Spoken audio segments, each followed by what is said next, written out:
April 3 অনেকদিন পরে একটা নতুন জিনিস তৈরি করলাম। একটা যন্ত্র যাতে মানুষের বুদ্ধি মাপা যায়। বুদ্ধি বলতে অবশ্য অনেক কিছুই বোঝায়, জ্ঞান, পাণ্ডিত্য, সাধারণ বুদ্ধি বা কমন সেন্সি, ভালমন্দ বিচার করার ক্ষমতা ইত্যাদি সবই এর মধ্যে পড়ে।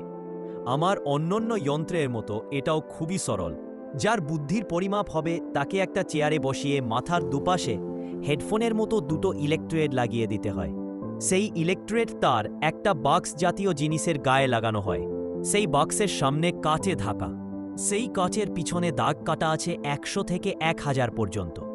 যন্ত্রটা মস্তিষ্কের সঙ্গে লাগিয়ে একটা বোতামে চাপ দিলেই একটা কাঁটা একটা বিশেষ নম্বরে গিয়ে দাঁড়ায়। সেই নম্বরটাই হলো বুদ্ধির পরিমাপ। রীতিমতো বুদ্ধিমান লোকেদের 700 থেকে 1000-এর মধ্যে নম্বর ওঠা উচিত। 500 থেকে 700 হল চলনসই বুদ্ধি। আর 500-র নিচে হলে আর সে লোকে বুদ্ধিমান বলা চলে না। আমি যন্ত্রটা স্বভাবতেই প্রথমে নিজের উপর পরীক্ষা করে দেখি। নম্বর উঠল 970। তারপর বিকেলের দিকে অবিনাশবাবু এলেন। তাকে চেয়ারে বসিয়ে ইলেকট্রোড লাগিয়ে বোতাম টিপতে নম্বর উঠল 370। ভদ্রলোক জিজ্ঞেস করলেন, ওতে কি হিসেব পেলেন? বললাম, আপনার বুদ্ধির হিসেব। কেমন বুঝলেন? মোটামুটি যেমন ভেবেছিলাম তেমনই। তার মানে বোকা? না না, বোকা হতে যাবেন কেন? আপনার বই পড়া পাণ্ডিত্য যে নেই সেটা নিশ্চয়ই আপনিও স্বীকার করবেন। তবে আপনার সাধারণ বুদ্ধি মোটামুটি আছে। আর সবচেয়ে যেটা বড় কথা সেটা হলো আপনি সৎলোক। সেটা কম গুণ নয়। এই সৎলোকের হিসেবগুলি ওই যন্ত্রে পাওয়া যাচ্ছে না। ওটা আমার সঙ্গে আপনার 20 বছর পরিচয়ের অভিজ্ঞতা থেকে বলছি। যন্ত্রটার নাম দিয়েছি ইন্টেলেকট্রন। জুন মাসে হামবুর্গে আবিষ্কারক সম্মেলন বা ইনভেন্টার্স কনফারেন্স আছে।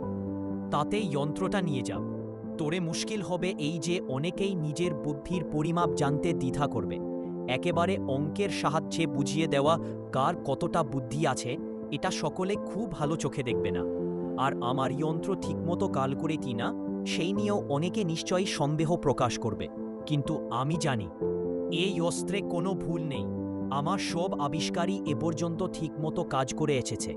এটাও না করার কোনো কারণ নেই। বিকেলে হঠাৎ নকুরবাবু নকুরচন্দ্র বিশ্বাস এসে হাজির। ভদ্রলোকের সঙ্গ আমার বেশ ভালোই লাগে। আর মাঝে মাঝে সব অলৌকিক ক্ষমতার প্রকাশ এখনও বিস্ময়ের উদ্রেক করে।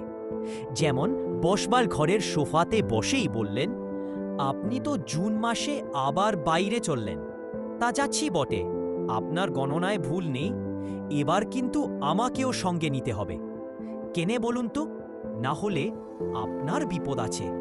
ভদ্রলোকের কথায় কখনো ভুল হতে দেখিনি। তাই চিন্তায় পড়ে গেলাম। অবশ্যই ওকে সঙ্গে নিয়ে যেতে আমার আপত্তি নেই, অসুবিধাও নেই। কারণ কনফারেন্সের তরফ থেকে সেক্রেটারির একটি করে টিকিট পাঠায়। সেটা আমার আর ব্যবহার করা হয় না, কিন্তু এবার না হয় করব। আপনার বুদ্ধি নির্ধারণ যন্ত্রটা একবার দেখতে পারি কি? এই প্রশ্ন ভদ্রলোকের ক্ষমতার একটা পরিচয়। কারণ ওকে আমি যন্ত্রটা সম্বন্ধে কিছুই বলিনি। বললাম, নিশ্চয়ই, তবে সেটা আমি না। এনে আপনি সেটা কাছে গেলে আরও সুবিধে হয়। নকুরবাবু অবশ্যই রাজি। তাকে নিয়ে আমার ল্যাবরেটরিতে গেলাম। যন্ত্রটা নানা দিক থেকে দেখতে ভদ্রলোক বললেন, আমি একবার চেয়ারে বসব নাকি? বসুন না, তবে আপনার অলৌকিক বুদ্ধির পরিমাপ এতে পাওয়া যাবে কিনা সন্দেহ। নকুরবাবু বসলেন। কাটা উঠে 507-তে থেমে গেল। বললাম, আপনি মোটামুটি বুদ্ধিমানদের দলেই পড়েন। ভদ্রলোক এক পেয়ালা কফি খেয়ে উঠে পড়লেন।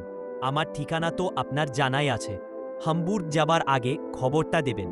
আমি সঙ্গে গেলে আপনার মঙ্গল হবে। 1979। উপরে মুদ্রিত অসমাপ্ত গল্পের নামকরণ বাবা করেছিলেন ইন্টেলেকট্রন।